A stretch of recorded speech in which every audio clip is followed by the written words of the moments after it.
Buli bakuwa etteeka nga tebagenda kuwa mandate egenda kulikwasisa lisobole gwe diganyulwamu. Baba bakuwadde byoya banswa. Etteeka lyazze nenja kusaba abayimbi omululu n'obubbi bwe mubadde muteeka ku baproducer n'abawandiisi mu bukendeeze, kubanga wano we tulaze ebintu bye mubadde musampolinga ng'engoma z'abajamaika n'abeewa bigenda tandika okubalya.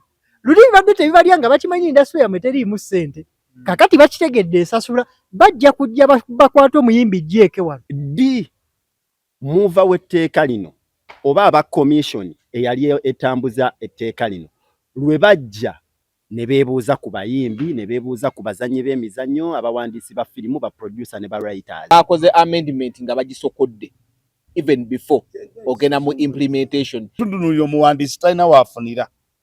Bwe tutunuulira producer yakuba ebidongo talina waakola ki? Waafunira. Omanye n'ensi tekyali ku mulembe guli. Mulimu n'abatunuulira nga bo bagamba nti nze bwe ŋŋenda n'endoopa. Bayinza n'obutaliyimiriza naye bayinza okunsasula nze n'envaamu. Twawulira nti otegeera nnyo bye bataataddemu, kyokka ng'ate tewabiteeka mu buwandiiko mbisindika ne ku level ya consultation nga tewafaayo kugenda. Kakasa oyinza kuyambibwa otya n'ebibyo bituuke. Ng'owogganira ku TikTok ng'olinga ogamba ayi n'enneeyizijja eno. Olaba obuuma olunaku lw'okulonda bufa. Gwe bw'oŋŋamba nti olwo obuuma bwa music industry obugenda okugira music bwe bunaakola wazibu. Kakati buli woba ng'olina okusoma ennamba yo mu lujjudde kicommunicating ebintu bibiri. Tokyayina bantu bakwetoolodde bakuyambako kukola ekyo. Ekyokubiri, ebiro biyinza okuba nga tokyali watunzi nnyo ng'ewali ng'ebiseera biki. Lutalo tekyandibadde kya bugunjufu kujja n'asoma nnamba yo ku TikTok. Kubanga yandibadde ategeera nti eno gyagireeta baani abaliyo. Ebyokulaba nti omuyimbi asobola okuvaayo ne yeesomera ennamba ye. By the way kikyali kituuza. Kikyali kituuza olaba kiri ku David Lutalo saasira abatali ku David Lutalo ku level ya David Lutalo nga bali eyo bakabira mu mayumba gaabwe ng'enjala ebaluma. Lutalo ali ku level ya Misaki. Bwe tuba tubadde tufollowinga bulungi nnyo David Lutalo engeri gy'azatambulamu 3 years ago. N'otunuulya incidents zitambula, ekivulu akikoze nga teyeetegese bulungi akipulinze out, celebratinze 15 years oziraba nti tezikutte bulungi, avuddeyo akutte Bayibuli ayagala okudda obuganza eri mu bantu, abantu batandise okusereba. Management bamanager David Lutalo ndowooza y'omu ku baakayita mu bamanager bawere 10. Ekintu kya amendment nze ekisooka njagala okuleditinga abatandika emboozi eno n'okubaayo kye baggyeyo. Njagala okusooka okujjukiza abantu bonna abakuba Kerere, Paliamenti ye Uganda eyo giraba amendment teggikawo, ate nga kibadde evident abantu bazze nga bakyogera. Nabadde mbagamba chairman wa bodi MTN omwami Charles Mbiire yagamba Paliamenti ye Uganda eri siro, muleeta amendment, muleeta proposal y'okwamendinga ekintu naddala mu communications ku speed kweddukira, bagenda okukyamendinga ng'ate awo mwavuddeyo nga mwetaaga amendment ndala nga tesobola kukakinga up na speed yasi weekola ki weetambulira. Okitegeera bannabyabufuzi bennyini abatukubira Kerere bamaze ng'ebbanga nga baagala okukola enkyukakyuka mu tteeka ly'ebyokulonda. Amendment naye ekyagaanye. Okitegeera kati bano Naomi Lwemboona abali mu art industry bwe baba nga bajja bingi ebyagibwamu, ekintu kya private levy kyagibwamu. Okitegeera n'ebirala kati bwe baba nga basobodde okugjayo kino katijja kikola ki kigira kibatambuza. Okitegeera kakati gwawulira nti otegeera nnyo bye bataataddemu, kyokka ng'ate tewabiteeka mu buwandiiko mbisindika ne ku level ya consultation nga tewafaayo kugenda. Kakasa oyinza kuyambibwa otya n'ebibyo bituuke. Ng'owogganira ku TikTok ng'olinga ogamba ayi n'enneeyizijja eno ogenda otumenya bumenyi. Okitegeera tukkirize bano kye basobodde okuggyayo, wabula mu buyivu bwo omanyi ekigambo amendment kye kitegeeza. There will be a future okwamendinga kino. Lwaki amendment ndowooza nti zaateekebwawo? Baamanya etteeka terisobola kujja mulundi gumu ne liba perfect nga bw'okola ki nga bw'olyagala. Okitegeera wateekeddwa okubaawo enkyukakyuka. Okitegeera lwakuba nti bali siromukko. Nange nina bye sitakkiriziganya na tteeka lino, nina byendabye ebitazze nga byabadde birina okujja, ne sikeekana akaseera ko kugamba nti tukayanire ekyo. Kano akaseera kakubangula abo liyinza kubagasa ki? Kuba olibadde abantu bayiye engeri gye bagenda okukola ki okukola nakyo. Okitegeera ekisinga okuluma ka kigambe kikino, omuntu ajja kuganza ndi muwandiisi wa firimu okitegeera fe abawandiisi ba firimu naffe etteeka lyaffe litugasa likola kina biki okitegeera bwe nabadde ntunuulira abantu abakonsalutingibwa association y'abafirimu saagirabyemu ey'abafirimu saagirabyemu kube nasomye pozi nga nasobyeko batini kuba nasomye paka nga emalira ku federation y'abaki ey'abamusicians okitegeera kati omukisa gwaliwo ogw'okuteekamu ebirowoozo ati lisi jangu ogambe nakiteekayo ne bagaana ne bw'oba tewafaayo kukiteekayo ng'amagezi go gonna g'oyina olugezigezi lwo n'oluzungu lw'omanyi ku bintu ebigenda mu buwandiike nga tewabiteeka mu buwandiike naawe obiteekeyo then kati was good as nothing kubanga by'owogganira parliament si gye gy'okola ki si gye gy'okkolera okitegeera so nze kunze nzikiriza etteeka lyazze ne nja kusaba abayimbi omululu n'obubbi bwe mubadde muteeka ku baproducer n'abawandiisi mu bukendeeze kubanga wano we tulaze ebintu bye mubadde musampolinga ng'engoma z'abajamayika n'abeewa bigenda tutandika okubalya luli bibadde tebibalya nga bakimanyi indasitule yammwe teriimu ssente kakati bakitegedde esasula bajja kujja bakwata omuyimbi jjeeke wano kakati bwe muba nga mwagala okuproducinga n'okuliatinga waaka ali original effumbiro lirina okuba ettereevu omuwandiisi alina okujja nga musanyufu ne producer abe musanyufu spreadsheet ejje mu studio musayiningire nti ayina kino omuwandiisi ayina kiri kakati batuule bakuyiyiza ekintu nga bakimanyi mugenda kukiryako mwenna lubeerera ne bw'ona olowooza nti tugenze mu bbanga ly'okubanga originality yegenda kubeera tested ng'oyagala ate okubba abafumbi kigenda kulya okitegedde saabayimbi eyo kalitya mugitereeze you have to empower the writers you have to empower the producers kubanga kakati wano bwe tulaga bya ddala tulina katalogo ya dansoro wano e Uganda nga yonna bwe tugamba nti tukwate copyright infringement nga eyiza okuggwawo 90% nga bakoppanga bigoma by'abajamayika abasinga bakoppa bifulo bakoppa na biki kakati wano bwe tulaze ogenda kubeera osengejjebwa ku mutendero gwaki ogwa waggulu okitegeera tojja gamba nti tulina reciprocation agreement n'abajamayika basolooze sente mu bye babba ku bo balina kusolooza mu bituufu byosindise nga bibyo balyoke bakuddize sente zo ekyo kyesitakiriziganyizaako nakyo nga nze naye nga nakyo tujja tutambula nakyo wekibanga etteeka lyekigamba eky'emyaka 2 rights okuddayo ekyo kinyigiriza investor tutunuulire tugambe Swangz Avenue Stamina yagifuna myaka emeka gwe bw'omugamba myaka 2 azeeyo oba tobadde feya gyali abatannakola amazima gali nti investment eteekebwamu okukola omuyimbi oba okukola lebo nnene okitegeera ate jjukira ne mugina 2 Steve oba okyagabana performance rights okitegeera so nze nja kulowooza ekintu ekyo mwakirowoozezaako mu ngeri eri selfish kuba muli ku receiving end ate kirungi mwe temunnakola zirebo naye bwe munaamala ozikola nga musazeewo muteekemu ku ssente mujja kiwulira abamu ku mmwe mwakigezaako ne kigaana okumanya lebo nzibu yakkola abayimbi ab'amaanyi abasinga on record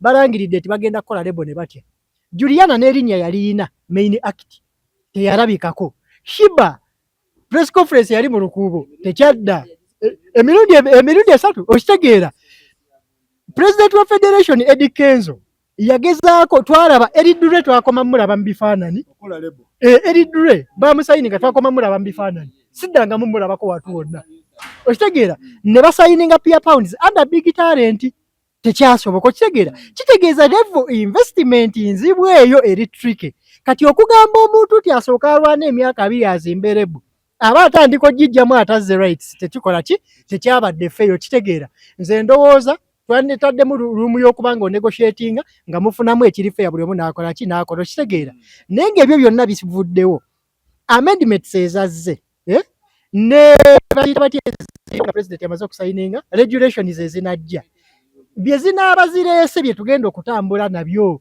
tuyigirize abantu babifunamu batya kerere yonna gye tukuba tekola sense bwebanga tezzeeyo wali ku ffulo ensonga za copyright kati naye nga biiru yo yayise terinafuuka tteeka naye ebbago lyo lyakoze ki lyayise kakati sakozi bw'otunulira Uganda nga bw'etambula ng'obadde ogigoberera birungi n'ebibadde biyitiŋŋana n'ensi mwe tutambulira amateeka mangi naye wano Uganda amateeka tegakola kyova olaba osanga omuntu nga bagamba nti olina okuvuga emmotoka nga olina driving permit naye abagivuga nga tebazirina be baki be bangi nenge teka weriri nenge teka likola ki weriri abantu ekyabalema okutegeera ate ng'era bataligendera tebakitegeera ye muntu atufuga President Museveni tibakeera enkya kati kangwe ekyokulabirako kangende ku kijusi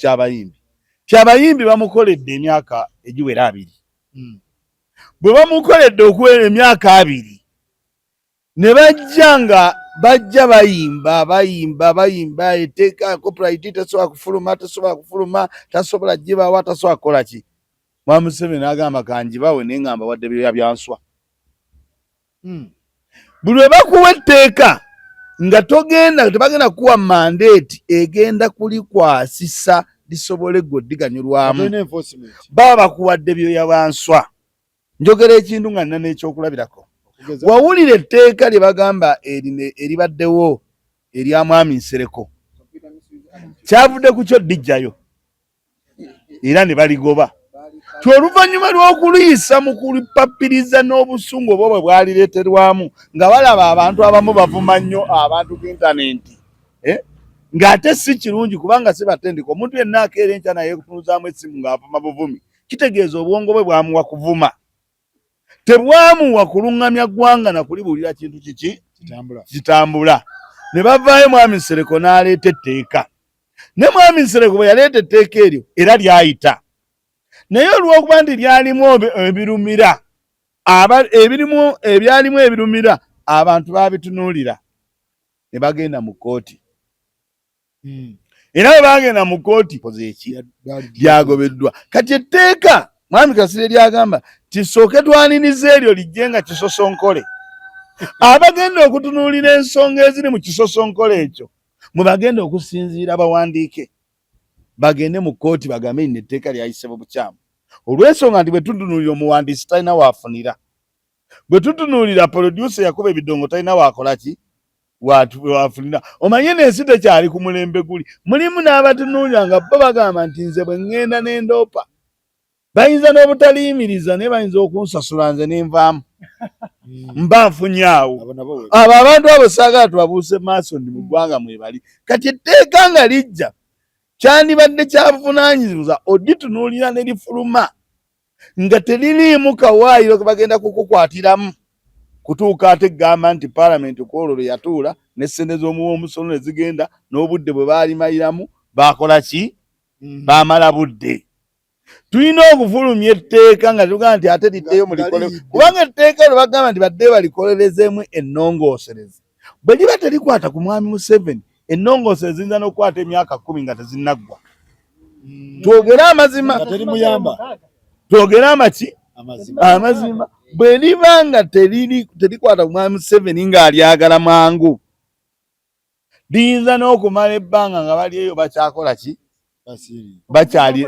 bakyayagala dirongoosa ekirala tannaba disayininga kyekikulu ayina kulisomamu bw'amalaodisomamu simanyi amuwabula ku ekyo oba anaayita Jennifer oba anaayita Kasuku amunyonyoye ku ekyo naye ffe twaliko ewa Salimu Sale gano ge mazima amatuufu Salimu Sale n'agamba tulwanye ne copyright naye mpakira Lagadi n'agenda e Nigeria n'asoma kye bayita copyright ne copyright ekyatulimye ye Mwami Salimu Sale yakyogera mu COVID kati wakayita emyaka girimu 5 girimu 4 n'agamba copyright yatulema nga nabo banoonya gavumenti ya Nigeria n'ensi ziri endala zifunye nnyo mu copyright naye nga banoonya nabo abaawano bafunyemu batya amazima amutuufu byakola ki byabalemerera nga nakati omusolo oguliwo Mwami Kasirye nga bw'oba ebintu bino bigobera bulungi nga n'omusolo oguliwo ogw'ebintu ebitonotono gukyabalemye okuŋŋaanya mu nkola entuufu n'omusolo guno oguliwo ng'omanyi nti edduuka liri twandirigyeko ssente nina emmotoka eno yalye gubalema okuŋŋaanya twagala tuyambe eggwanga lino ne gavumenti yatugitwaliremu wadde nga eriwo mu mbeera gy'ebeeramu naye nga kati tukirize yeetufuga era yeeriwo tugiyambe tinga tonalongoosa n'amateeka gano nga n'omusolo gwe nnyini ogw'obutono gukulema okukolekitinga noddira mwami Kasirye n'omukwasa sirwa agenda asiba edduuka wajja oddisiba ne mugamba nti kwata 2 tonsibirawo dduuka nenteeka mu nsawo tosobola kuleeta tteeka ly'abayimbi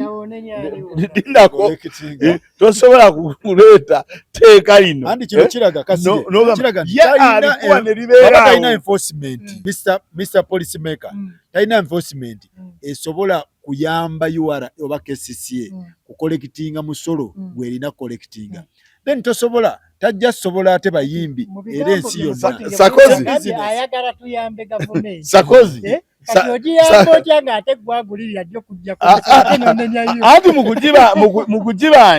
mukugiyamba abuuzizza tugiyambe tutya mukugiyamba kwe kugigamba kino tinga n'amateeka ge mwakola agaliwo tegatambula nga bwe galina kutambula temunnagakwasisa bintu bulungi temupapa kuleeta malala mugenda kuba muleese eki kwe kugiyamba ogigamba nti n'erya Nsereko lye mwaleeta nga mupapirira lyensonga lwaki mwalikoze eki mwalizizaayo okwo kwe kuyamba gavumenti kwenkola ki kweŋŋamba okugiwulira amaki amazima mwami Sali Musale manyi gwotya mbubasibagira ne yakeera enkya n'agamba buli bbaala ayagala ebe nga bagisoloozaako sente naye nebbaala project eyo yali agikwasiza aba revenue ng'agiwadde Tone Sempijja nga babawadde n'abantu ne nazo zaabalemu okusolooza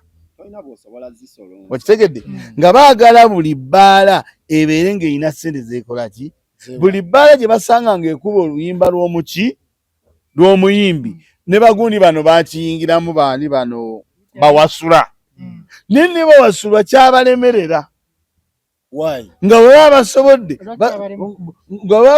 mandate esolooza ebintu ebyo gavumenti yeyina okuwa powers ezo waliwo okusala siddi nako kwaliko etteeka ne siddi era abantu baazisala siddi atolajja ne bazivaako kuba baatugamba n'otugamba nti bagenda leeta siddi nga ne bwogenda wali ogiteekemu ogisala eveeko ennyimba endala tekisoboka nga nsimanyi bakigenda vuya ddali nga siddi bw'ogirikodingako bw'omala girikoodingako oluyimba nga bwendeeta mwami Kasirye gwe onsayiremu olulala nange nfune ne bagamba bagenda leeta ekyo tekisoboka nze ŋŋamba nti etteeka lino baalireese naye terisobola kukola ekirala okusanyusa abayimbi kubanga abayimbi bano bavumiddwa nnyo mu kubavumwa ennyo yes bavumiddwa nnyo ebyo tebigenda kukola Museveni abalimba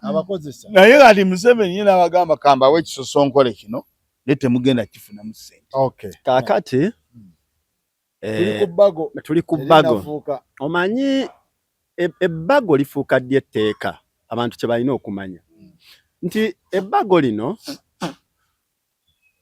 muva wajja mu parliament n'ayanjula eri speaker biiru eno neefuna first reading babasindika mu commission bagende bateese ku kintu kino webamala okukiteesaako for the second reading speaker abasindika ne bagenda ku ba stakeholders okubeebuuzaako ku tteeka lyonna oba likwata ku bufumbo oba likwata ku ttaka oba ki babasindike waba stakeholders ne baba facilitatinga n'obba facilitatinga bagende beebuuze ku ba stakeholders.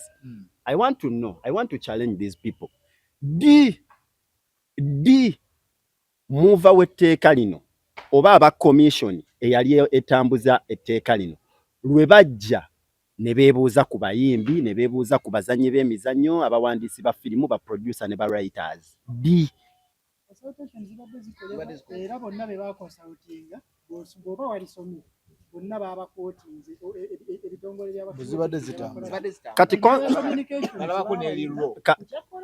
thank you kakati bwe baba baayitibwa ne bakola consultation good naye eno biru tennafuuka tteeka remember weefuukira etteeka ng'omukulembeze amaze kukola ki gisayininga naye basobola okugisayininga kubanga with law mumusindikira asobola okugaana okulisayininga for the first time asobola okugaana okulisayininga for the second time then ruling nejja for the third time nga terinasuulibwa mu kasero nga tebannasalawo nti either tulikasuke oba lisayininge ekyo kitwala ebbanga kubanga sirowooza nti eno copyright kyekintu ekiri banning ennyo ku mwami Museveni essaawa eno nga kyasobola okufrontinga ekyo nno kitwala nno ebbanga eddene nga tuvudde mu bino eby'okukyamuukiriramuko obukyamuukirizi.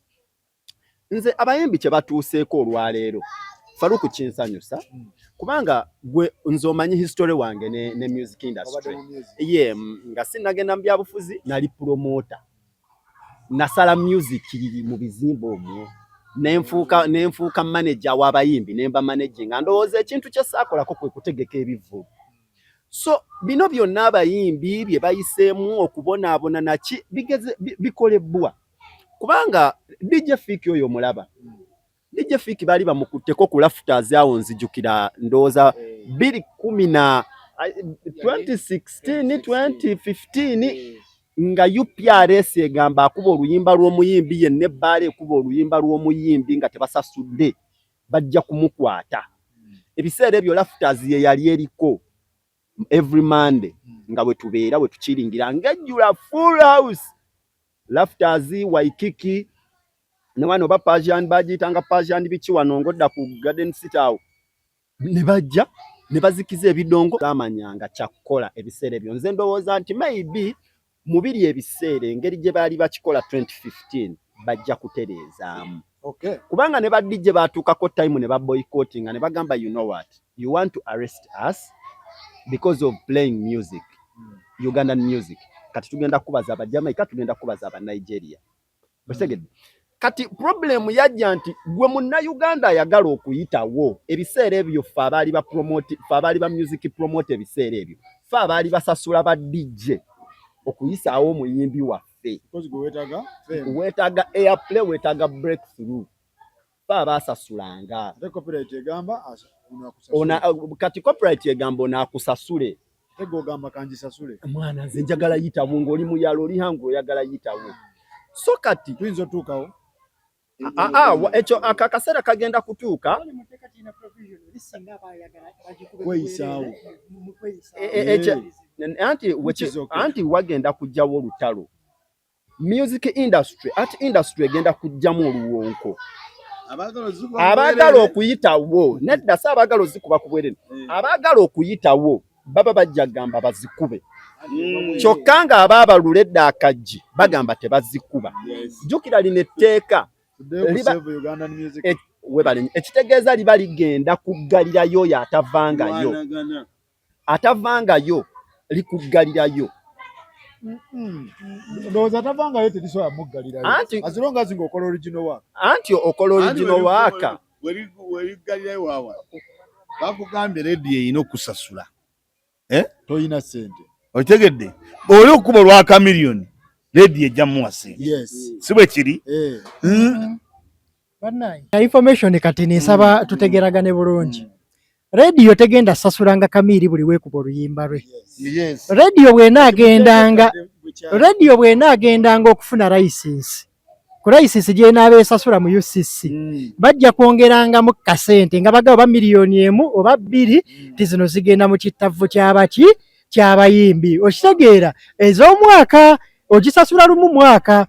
Kakati radio yegendeeza nnyo music okitegeera ebbaala kye babadde boogerako nti enforcement y'okuzisasula yali nzibu ku luno bwe baakikoze ow'ebbaala bw'anaagenda ng'osasula license okusinziira ku bunene bw'ebbaala ye ne license gy'asasula era n'ajja kwongeramu akamasire bagenda kuddamu kujja paakinga ku mabaala okitegeera kati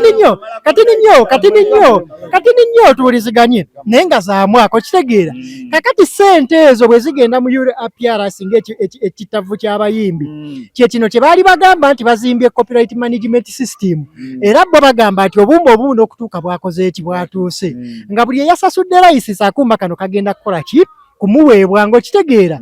Kati gwe buli wozannya mu kiro ozannye Kamiliyoni, ozannye Misa Kisemakula, ozannye Fik Fameka na biki, wali mu luvannyuma nga basasula omuyimbi bagoberera okusinziira ku mirundi gye yazannya nawa.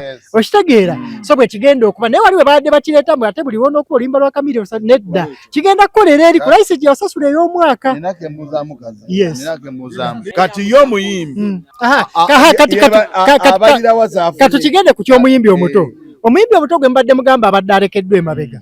Omuyimbi omuto nga tamanyi kyakkola nawa neera abadde alekebwa emabega. Okitegeera? Omuyimbi omuto ky'olina omugamba kiri kimu. Creating content wo nga mulungi. Okitegeera? Ogende ku discovery platform eziriwo eza layisi kumpi na za bwereere. Osindike endongo yo ngere baadde bagisindika nti media platforms ez'amaanyi zikakibwa okugizannya kuba abantu bagikoze eki bagitegedde advantage ogiyina wano. Okitegeera? Wali ewasigadde ku mainstream media platforms kigenda kukolera abantu abali willing. Omanye endongo ya Uganda tubadde twewana nti weeri naye nga tevaamu ssente. Lwaki? Investment level yaayo ekola kyeri wansi. Lwasonga investor talina wadde ka protection konna, talina wadde wayinza okuteeramu ne wayinza okukola ki okugiramu. Ekitegeera?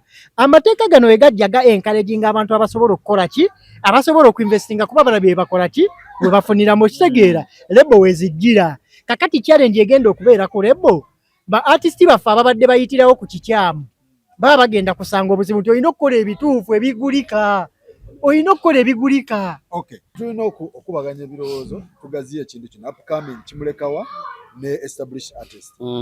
Nze ekibuuzo kyange Pazo yavuddeyo n'agamba nti waliwo radio ye azifudde copyright free. Naye ne wabawo ne radio z'agamba nti bane temukuba ku music wange because of ensonga ze ne radio stations ezo. Ono kyabadde agamba nti waliwo artist nga ye fame first money zinajja. Kati nga go kati nga jja kusikeno mu biveera bimukkiriza. Naye ate waliwo artist asobola okugenda ku Bukedde n'asasula nga established artist n'agamba musasule munkube ne mu playeri ku UPRS oba ku Collecting Society nja kubaayo nga nkola ki. Kitegeeza aba afuna emirundi ebiri, afuna airplay wano ku Bukedde naye ate eri mu Collecting Society era ajja kuba asoma because gundi zijja kuba ziraga kakikubuuze mu mazima kuba badde mu media ebbanga wali wabaddewo kaakaseera konna nga airplay abwereera okuggyako oluyimba olukakiddwa nga society eruguzi ngeeyawa ku luyimba kyolwanyewa ez'obwereere zibaddewo oluyimba luvudde eno tigenda ogula emmotoka force eruleesi kyetugamba kibadde bwe kiti. artist ono Ffe twalina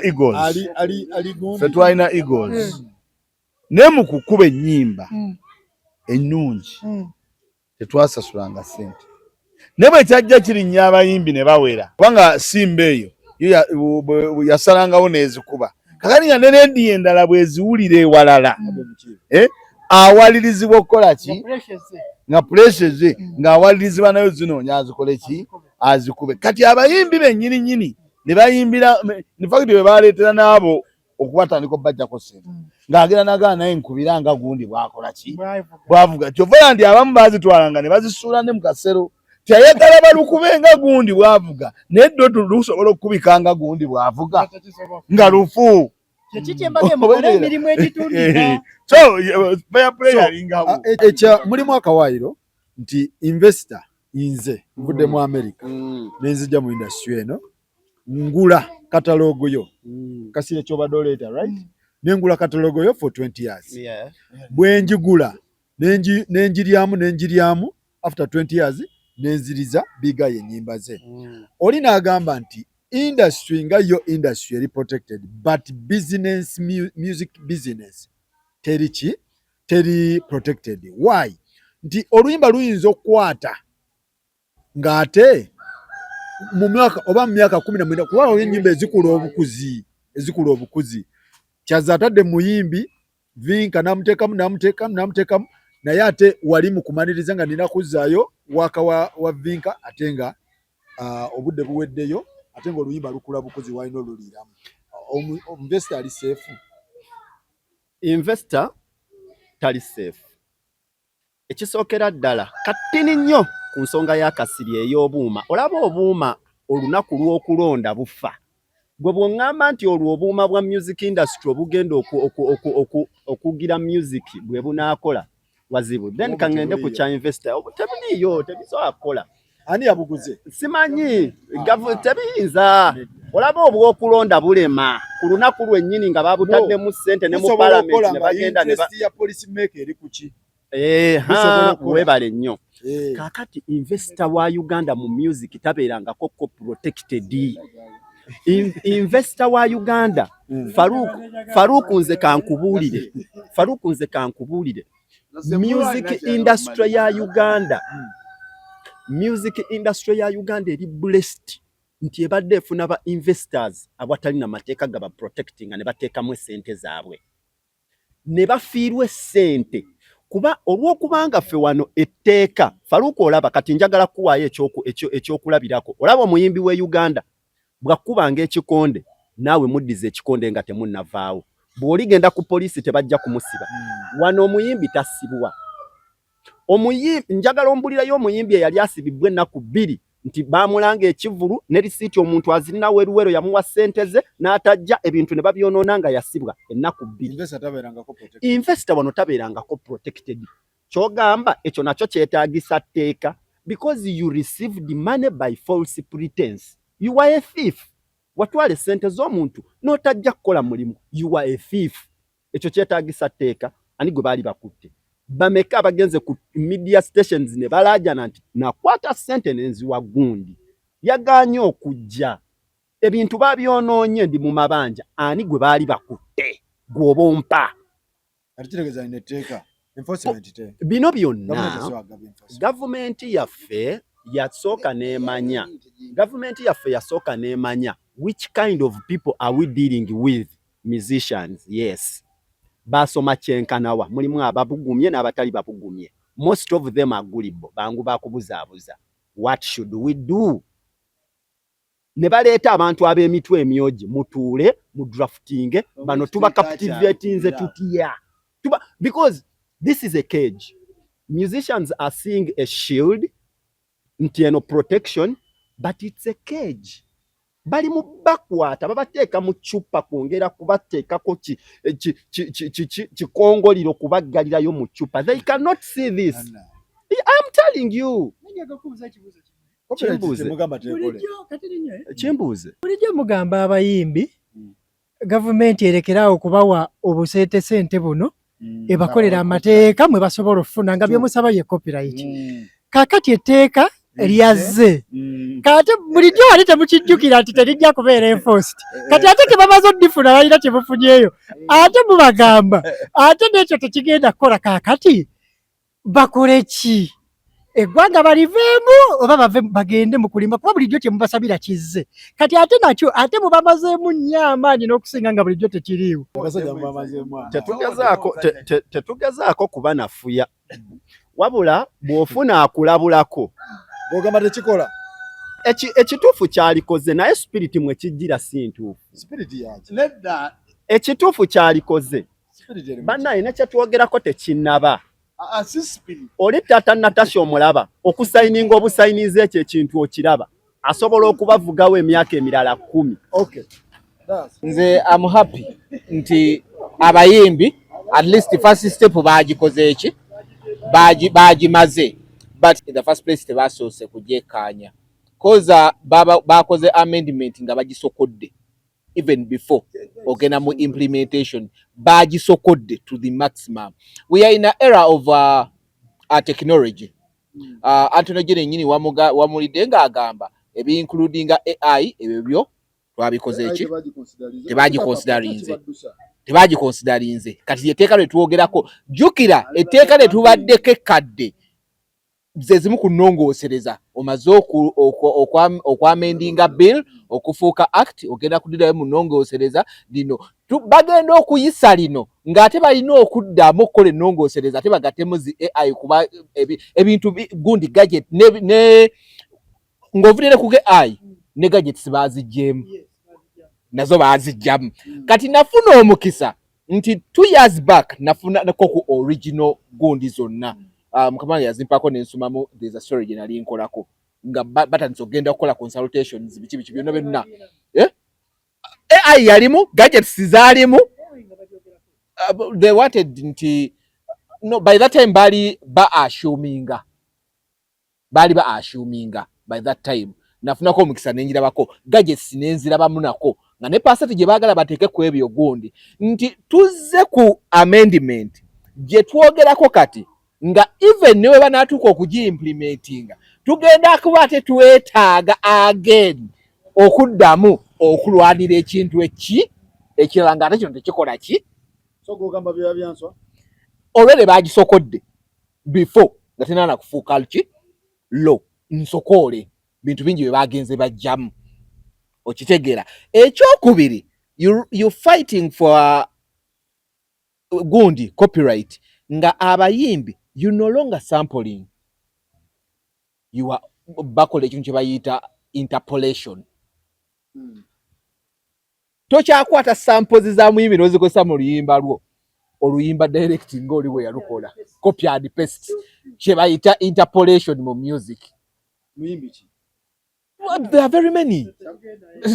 Sigala menya amanya g'abantu lwaki kuwaliza ekyo sigenda kikola.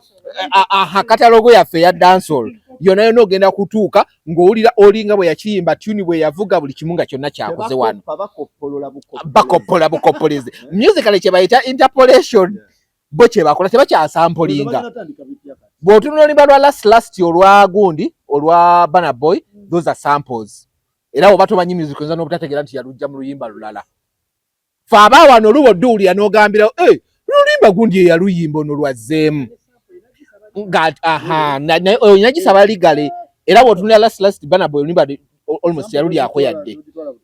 Togitwala ssebo, togitwala completely okitegeera. So tuli mu kintu nga already abakisabye they did not look they are victims actually. They are victims gwe tuli.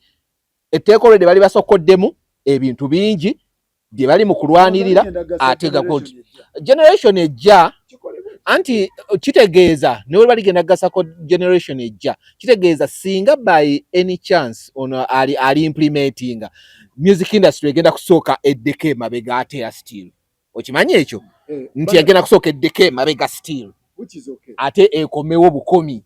Alright, njagala tumalirize.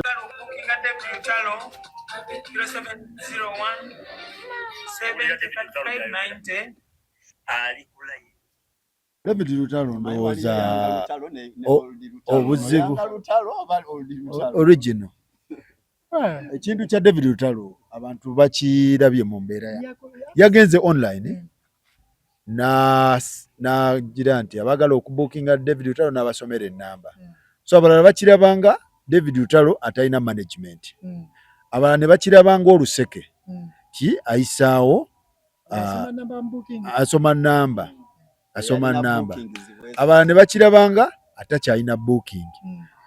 Gwoyinza kiraba oti. Naye nze ndowooza ekitawanya abayimbi b'e Uganda ekimu ku ekyobalaba kuva dda nali sikkiriza nti copyright yeekumidde abayimbi b'e Uganda mbwavu.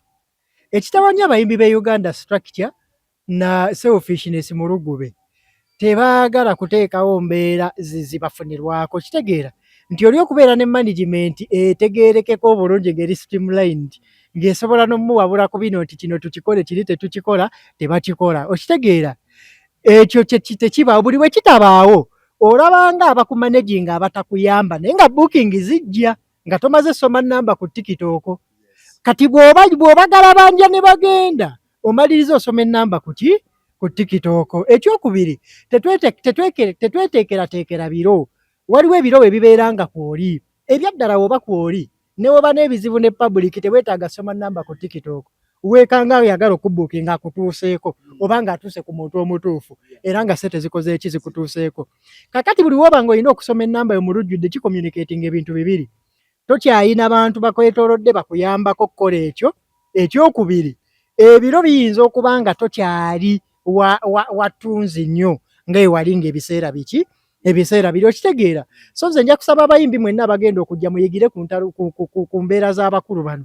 tuzenga tubayimbye tubaga producer abeeko kaafuna omuwandiisi abeeko kaafuna mu royalties va ku bino by'omuwayo cash money so that buli woddayo buli omwezi we guggwako ka akawunti ke ne kavuga ng'alina kyafunye bwoddayo agenda kuyiiya nnyo okukakasa nti munaakola ki munaafuna omuntu wajja n'akumanaginga nga mukola emirimu okitegeera mulabe ng'ow'omugaso mukole bye mukola ki bye mukola okitegeera nja kumaliriza akugamba ekintu kyezije nga njogerako endorsement deal ezisinga mu industry tezikyalimu lwaki wabangayo babulooka ababulooking endorsement ez'amaanyi ye n'agireeta bwe kituuka muwa percentage ye ne mugigaanira okitegeera kakati ye n'anyiiga n'agenda bw'omuyimbi weerabira ekintu kimu obudde bw'omala obw'emyaka 5 ku 10 ng'ozimba okuba nti oli worth okufuna endorsement ne mawa bwe budde bw'amala emyaka 5 ku 10 okubanga alina connection etuuka mu MTN n'abagamba nti gundi yanaakola ne bakkiriza akole kati mwe problemu yammwe mulowooza nti mwe muba mutaddemu obudde mwekka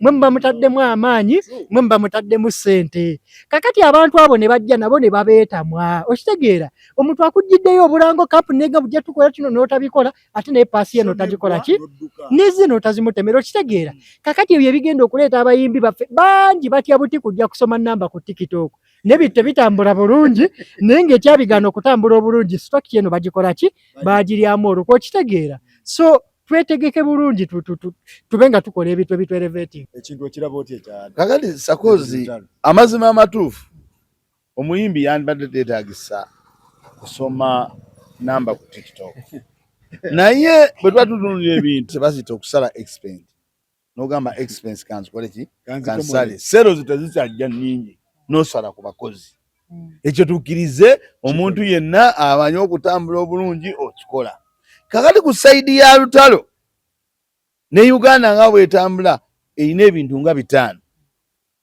mulimu abagenda okujja nga batunuulidde lutalo gwe baakyawa ate ali ku sayidi yaabwe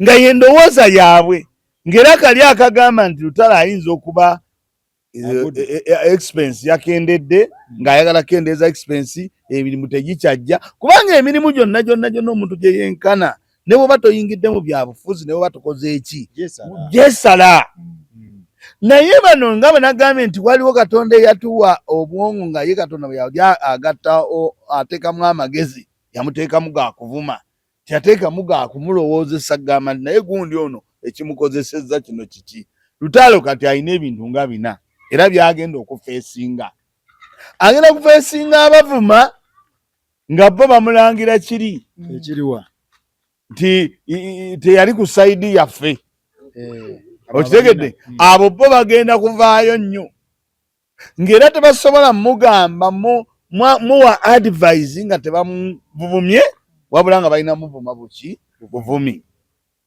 ne wabaayo abagenda okujja nga batunuulira ekintu nga bwe kyandibadde kati nga nze ngamba nti lutalo tekyandibadde kya bugunjufu kujja n'asoma namba ye ku TikTok kubanga yandibadde ategeera nti eno gyagireeta baani abaliyo okitegedde Katonda bw'atakuwa kulowooza okwo ti bwe mmala ogisoma kiki ekiddako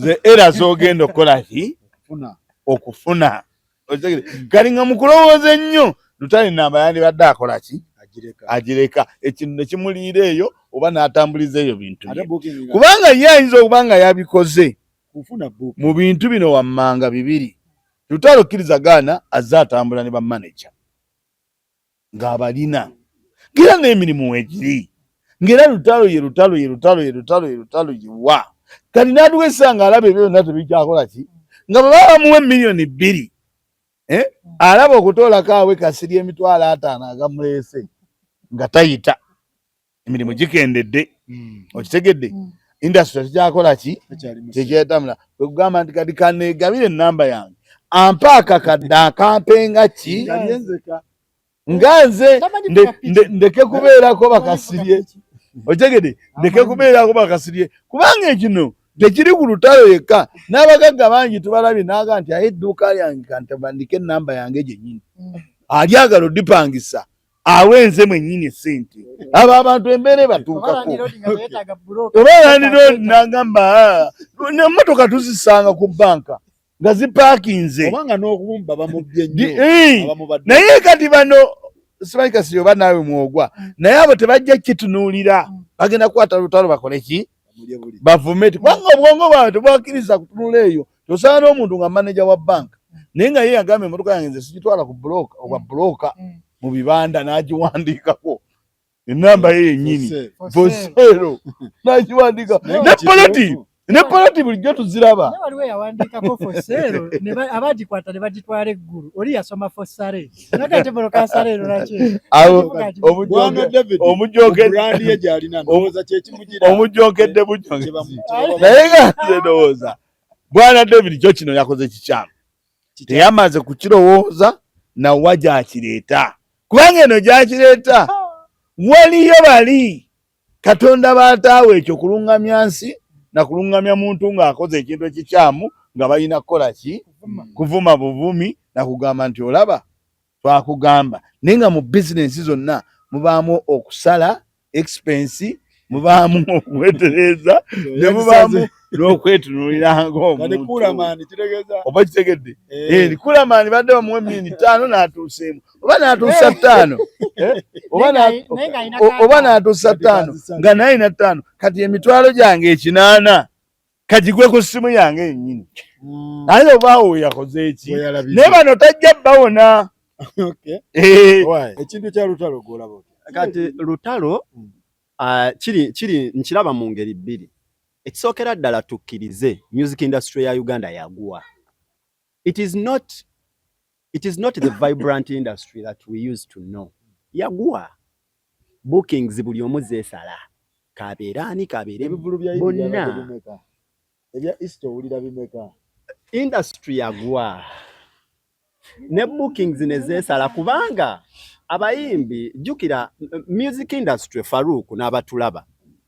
Music industry y'abayimbi naye ate music business y'aba investors. Ba investors bateekamu bingi. Abasajja bali eyo. Wali eyo amabala simanya Luwero Jinja wa ngeye bala abantu bagimanye leeta omuyimbi buli weekend. Olowooza bakyasasula okuyingira abantu nga bagula chupa ya bio okulaba oyo omuyimbi. So music industry yagwa. Naye muganda wange David Lutalo njagala okusooka okusympathizinga naye. Naye n'ekirala wano mu Uganda twalemererwa okufuna ba celebrities. Tulina nnyo ba village champions. Ba village champions bano tebakkiriza kubeera na streamlined management. Omuntu kati bwana Fusakozi kankubuulire. Bwe kiri. I was part of them. I know each and everything. Sina kyesimanyi. Omuyimbi wa Uganda takkiriza kyenva muyise village champion. Omuyimbi wa Uganda ye takkirizanga konti kyengenda okukola kubanga David Lutalo baani ababadde basinga okulaba bakazi. Abakazi baagala kino kyenkola kikolera abakazi ekyo nakikugamba Faruku. Celebrity yenna wabaana akuba akalango kakabeere kabbiya kakabeere kandawe kakabeere kaki asooka laba audience kyempagira y'abaana bato bwe nanga omwenge bazadde baabwe banaddamu baleeta mu show kano. Yes, Dax Katera alanga goliro zisamuzi bana bato be bamwagala. Tipu Swizi alanga chibi bana bato be bamwagala. So oyino soka no kiraba kana akalango kengendo kuba audience yange katambula nayo abampagira basiramu ngenda kuba kalango kano kabakolera abampagira bakatuliki kana kalango kaba. So kati David Lutalo yetaba mu mazina g'enkima ngatamanyije gagukira agaliwa whatever he engaged himself in yetaba mu mazina g'enkima ngatamanyije gagenda kukola ki kugukira. So kati enembere David tabadde mu campaign. Yeah, it is okay. Ayimbyeko Faruku nakikugamba we are dealing with a very emotional population. Ekisookera ddala bato mu kuba nti bato banyivu sina banyivu nnyo baba wayaringa kasitaba malo okuba wayaringa tebabuuza bibuuzo biri logical. Oyo Kasirye mulabe, oyo Mawa mulabe, oyo Faruku mulabe nga tasobola kubuuza kituufu kye bangamba mulabe. So if you are dealing with this kind of fragile situation okola otya? Kati David Lutalo ebyokulaba nti omuyimbi asobola okuvaayo ne yeesomera ennamba ye. By the way, kikyali kituuza. Kikyali kituuza, olaba kiri ku David Lutalo saasira abatali ku David Lutalo ku level ya David Lutalo nga bali eyo bakaabira mu mayumba gaabwe ng'enjala ebaluma. Lutalo ali ku level ya Misaki. Oba agobeyo. Of course Misaki yasolowaka naye ate era David Lutalo kabejja nnyo. Champu omuntu gwe bali ba booking mu myezi ene maaso nga emyezi ene maaso gyonna mi booking. Osegedde essaawa eno nga yali ku TikTok live gwe bayisaamu amaaso ali mu kusoma ennamba ye mu booking. Ekitegeeza waliwo ekiboilinga mu ndeeyo ate kye tutasobola kulaba. Kyendaba biri ebintu bibiri involved. Obwavu. Yes. Waliwo obwavu by the facial expression bwe yabadde ayogeranga mulaba mu maaso nga ne maaso ge nabadde nkiraba nga is a sad man. The sad man. Yeah, he's a sad person at the moment. Yeah. So kati David Lutalo abayimbi bona aba Uganda abasinga, they didn't come through management. They are self-made. Yeah.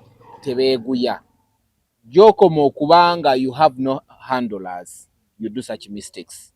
Ebiseera ebisinga osobola okufuna woba otandika wano okuba oluyimba lumu ne lukuyisaamu, omuntu najja n'akwesibako naga wakakubye tutandika okukola ffenna ne mukola mwenna, n'otuuka nga batandika. And I've had them so many times.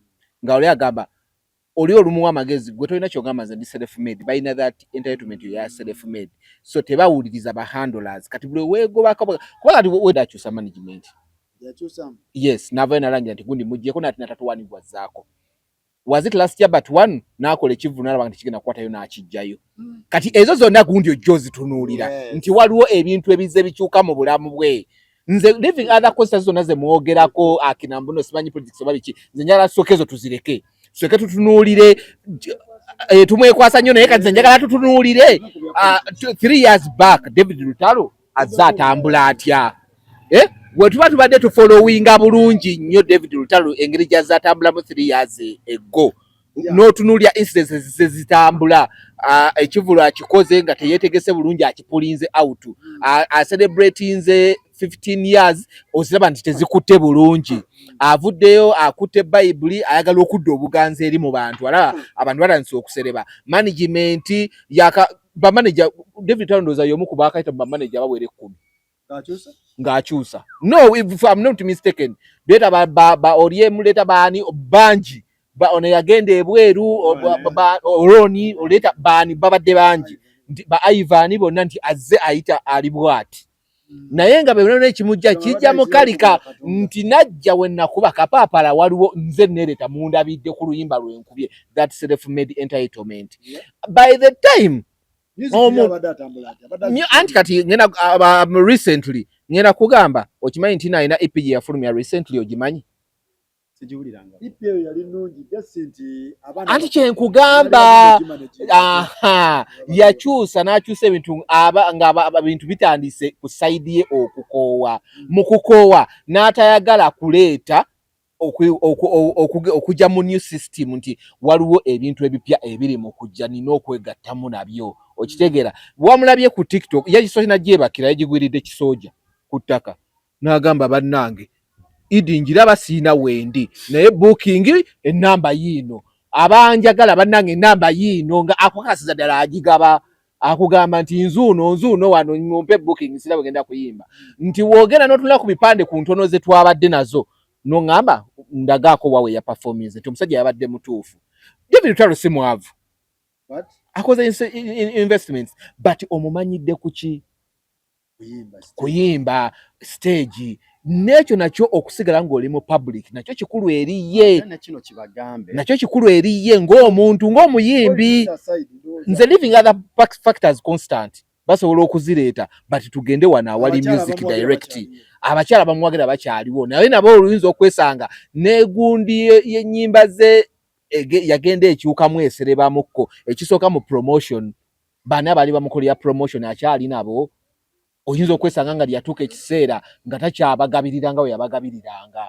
obanga nabe byetaago byali nye bagamba tuwongeremukko kino kati kino ne kino n'agamba akati mwe mummenye ennyimba zange zakwata wendufuno bajja dduza nnyo bajja kukola biki okitegeera yali yeetooloddwako ko abantu abamwetoolodde nga balwana n'entalo eziri unnecessary balwana ne bacritics babawaabira mu makampuni gye bakola okitegeera ebyo byonna bituuka ekiseera yo gwe nga kaaliyayo nga bitandika okuzza emabega w'otalina kubeera so omusajja watu ekyo kyamulidde abantu bakirabira mu perspective ne waba teyagwa bakirabira mu perspective nti agudde otandise okwenoonyeza kubanga naade musuubiranga oli oba kale lemise kale for instance kaŋŋambe omuntu yamubuuziza David Lutalo bwe mba nkwagala nkusangawa lemise kati eyo yabadde comment mugundi omuntu akiwandiise gwe okiddamu otya nti genda ku page zange kuliko enamba ya management yange odiringe nabo but you cannot just come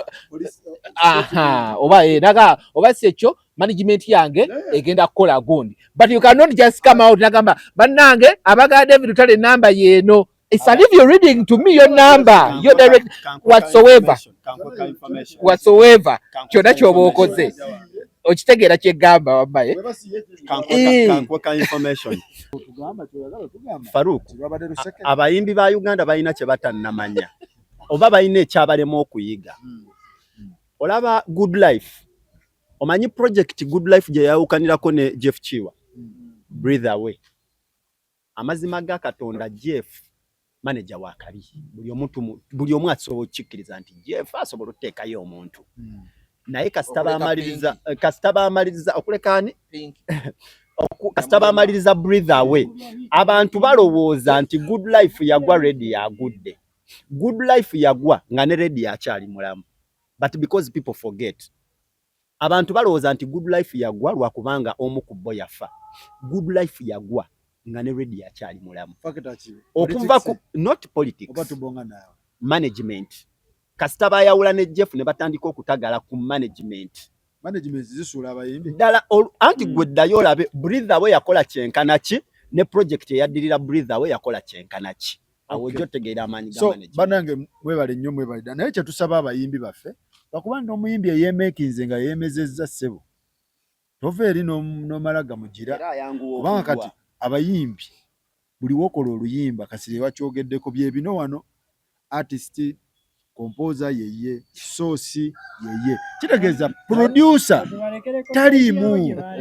talimu ku luyimba talya gwe wamuwa akakadde oba emitwalo 2 studio time n'omuta kati omuntu oyo tasobola kubeera motivated kujja kukola ki kukubira bintu so ndowooza bwe buzibu naye nga David Lutalo tumusasiddeko lijja terera mpola mwebale nnyo mwebale ddala